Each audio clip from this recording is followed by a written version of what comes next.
श्रीमन्नारायण नारायण हरि हरि ओम।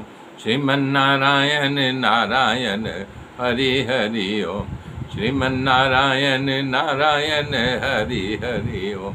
श्रीमन्नारायण नारायण हरि हरि ओम। मेरे मित्रों, तब उद्धव जी विदुर जी से बता रहे हैं कि मेरे सदगुरु पूज्य पाद श्री कृष्ण ने मुझे आत्म तत्व का बोध दिया था। मेरे साथ बहुत ज्ञान की चर्चा की। जब मैंने कहा प्रभु कि आपके बगैर हम लोग इस संसार में कैसे जिएंगे, तब प्रभु ने मुझसे कहा था, तिरोधाय प्रविष्टोयम श्रीमद्भागवतार्णवम। मैं अपने पूरे तेज को इस श्री भागवत में रख दे रहा हूँ।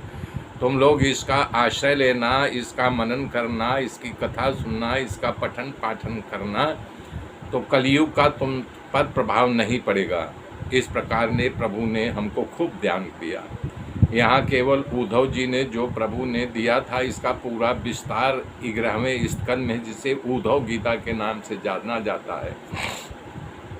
प्रभु ने 2 गीता कही है। एक जो है युद्ध के मैदान में जब अर्जुन को विषाद हुआ था, तब महाभयानक कोलाहल मचा हुआ था, मारो काटो की आवाज़ सुनाई दे रही थी, तब वहाँ अर्जुन को ज्ञान दे करके जगाया था। दूसरा 11वें स्कंद में उद्धव गीता के नाम से प्रख्यात है।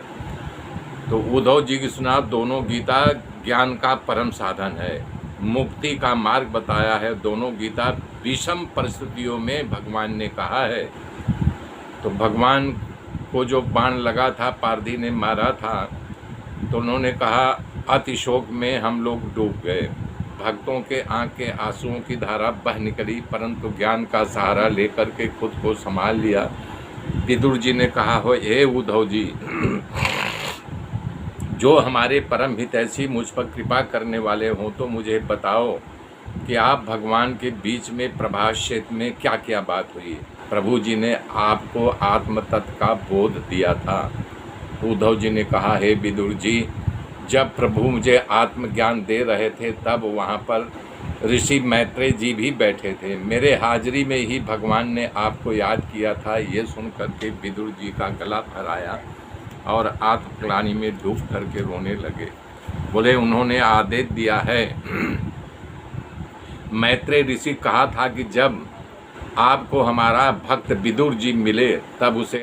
उद्धव जी ने कहा, हे विदुर जी, जब प्रभु मुझे आत्मज्ञान दे रहे थे, तब वहाँ पर ऋषि मैत्रेय जी भी बैठे थे। मेरे हाजिरी में ही भगवान ने आपको याद किया था। ये सुन करके विदुर जी का गला फहराया और आत्मग्लानि में डूब करके रोने लगे।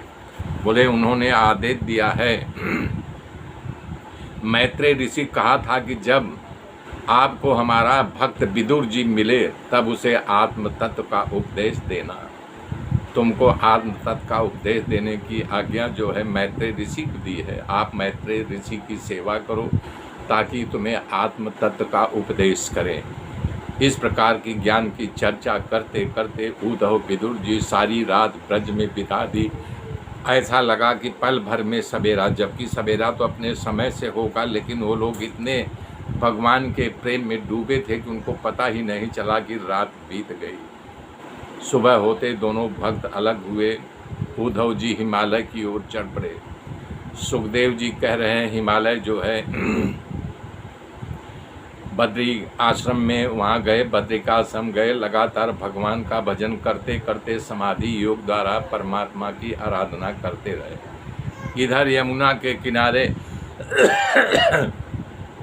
विदुर जी अकेले हो गए। उद्धव जी का वर्णन की गई कथा का बारंबार स्मरण करते करते प्रभु श्री कृष्ण भगवान का परम धाम जाते समय मेरा स्मरण किया था, तो खूब रोने लगते थे।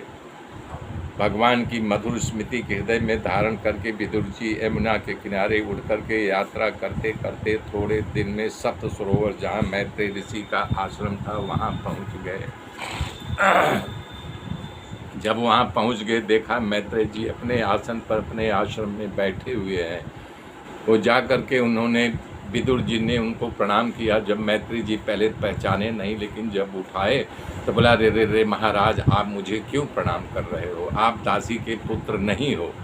हाँ, मैं जानता हूँ कि आप यमराज हैं। यम यानी आपको मांडव ऋषि का श्राप होने के कारण जो है आप विदुर दासी का पुत्र हो करके आपका अवतार देवता का अवतार है। मेरे मित्रों, आगे की गाथा कल जोड़ूंगा, तब तक मेरे साथ बने रहिए मेरे मित्रों। जय श्री राम, जय श्री राम, जय श्री राम।